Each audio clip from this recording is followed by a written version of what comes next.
Hello, you wonderful people out there. I just wanted to do a quick video on how you can use energy healing to do spiritual warfare. So we're talking about doing energy healing from kind of a more of a Christian worldview. And I just want to give you an example today of something I did for myself, which will hopefully give you a little bit of insight. So one of the things I believe is I tend to think that people get often in the ditch on spiritual warfare on one end or the other. Either people see spiritual warfare and the devil attacking them everywhere all the time, or they just ignore it as if there's no such thing and never deal with it. And really, I happen to believe the truth is a little more in the middle. So one thing that I do for myself, and I'll give you some examples. I do quite a bit of work on myself. And so one thing you'll notice here is I've developed kind of a muscle tested and very specifically developed an affirmation for myself for right now in my life that I want to get good at connecting to. And you can see it, it says that I have a thriving business, a fit, healthy body, deep, meaningful relationships, an earnest expectation of good things to come, and that I flow with abstraction. Abstraction just means that things work themselves out in a uniquely beautiful way, and that I'm empowered by bliss. That just means, some people are pushed and that they run on guilt and shame or expectation or something like that, or you can just be powered by bliss. Anyways, so this is something I work on connecting to regularly. And one thing you can do is you can measure. So I have this affirmation and you can measure it on something called the map of consciousness here. So the map of consciousness is just as a quantitative measurement of your level of emotional consciousness. Very briefly, the bottom, it's from a book called Power versus Force.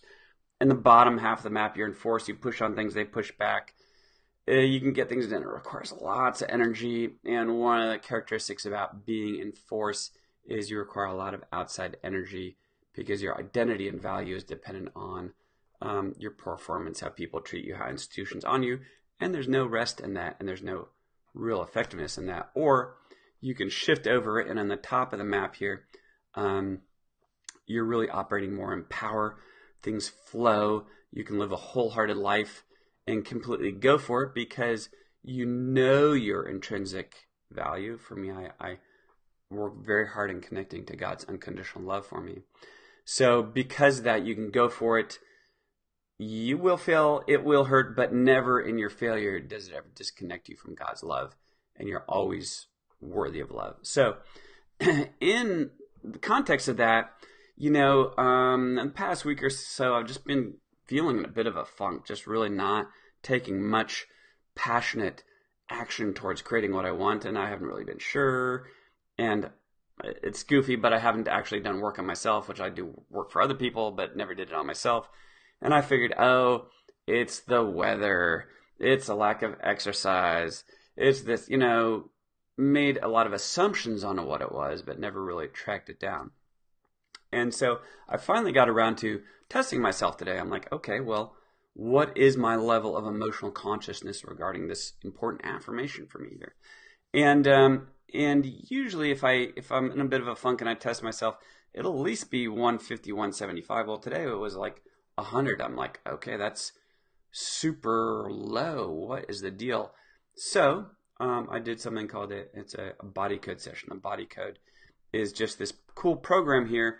We're using muscle testing and getting a yes or no, like is the issue on the left? Yes or no? Is it on the right? Yes or no? So we went in here, and it was under energies, it was under offensive energies, it was under entities, and under evil spirit. I'm like, okay, that's very unusual. I don't regularly deal with stuff like that. So what I did is I go, okay, if that's the case, what is the assignment or the intent of this thing in my life? What's it trying to do to me?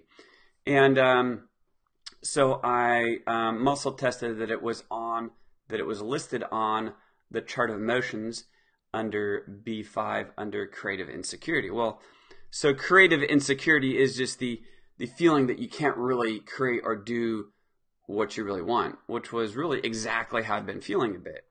So this is really very easy to take care of. You know, you just use your authority as a Christian. You loose that off of you. By the way, first I checked to make sure that there were no underlying energetic issues making me vulnerable to that, and there weren't. So it just loosed that off of me, bound me the understanding that I'm one of God's children, that I can do whatever I want to. And then I retested that, and so it very quickly went from 100 to 175. That's still not great, but instead of doing more testing, what I did is I just did a simple affirmation, right? And so what I do is I look at the map of consciousness, and I go, okay, if I'm at 175, I'm going to do affirmations connecting to the emotions and processes starting at 200 moving up.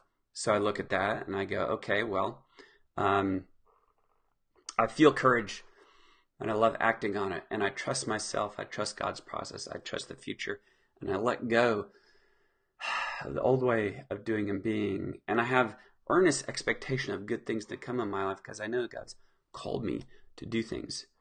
And because of that, I know who I am, where I'm going, and exactly how I'm going to get there. And to get there fastest, I'm going to forgive everyone and everything, especially myself. And as I do that, I'm able to transcend and rise above and operate at a different altitude. And as I shift above and operate at a different altitude, I can see what I need to do and how everything is unfolding. In fact, I can see it so clearly that I accept it as an accomplished fact already. See, hint, we're getting into present tense faith now. And I have tremendous gratitude for my life and for exactly how I'm going to do that. And so what I'm going for, I want to get to level 500 because that's kind of where your faith kicks in, where you visualize and believe and confess things that actually has traction. And so after that confession, what it is, I measured that, and sure enough, boom, at 500. Now keep in mind, I've done a lot of work to get rid of a lot of energetic blocks and different beliefs and all that. So what that allows me to do is often with a simple confession, I can reshift myself. It doesn't mean, though, that I wake up every morning in some high-level consciousness. You know, what successful people do is they're very good at creating a certain emotional state, which will then empower them and allow them to create what they want to in life. Anyways, so I hope that's helpful for you. This type of work is what I actually do for my private coaching clients.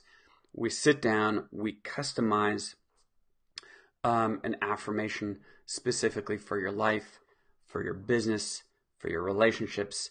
We measure where you're at. We see what's making it difficult to connect to that. Through some work, and this doesn't happen in one session, through some work we change your level of consciousness regarding your ability to create what you want to in life. And then we train you on how to create a higher level of consciousness on a consistent basis. And it works. You know, my clients say, hey, wow, all of a sudden business is booming. You know, things are flowing. My relationship with my husband and wife is better. People are treating me better. You know, no more wackiness in my family. You can really shift a huge number of things in your life when you show up at a different energetic level, and it's all quantifiable and fixable. So hope this was helpful for you all. If you have any questions on the process or what I do or anything like that, feel free to comment on this video below, and I'm happy to answer any of those questions for you. Thanks.